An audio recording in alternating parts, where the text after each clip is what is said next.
Efa ndresaka ny teny amin'ny tanàna ny Ivato izay ihany sika dia nirehitra tanteraka ny hazo iray manamorona ny arabe teny Maibaoka talata maty Ivato teny omaly alina vokatry ny court-circuit izay nitranga teo amina andron-jiro ny jirama iray eo akaikin'ity hazo ity.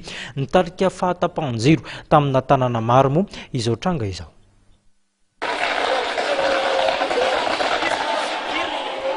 Niaina tao anatin'ny aizina tanteraka ireo tokantrano maromaro taty amin'ny faritra Maibaoka talata maty alina manontolo noho ny fahatapahan-jiro teo an-toerana.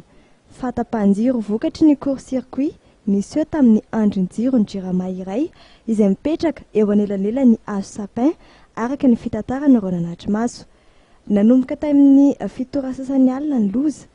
Ny popoka avokoa ireo tariby mampifandray ity andron-jiro ity amin'ny andron-jiro hafa ary nirehitra tanteraka ilay hazo sapin.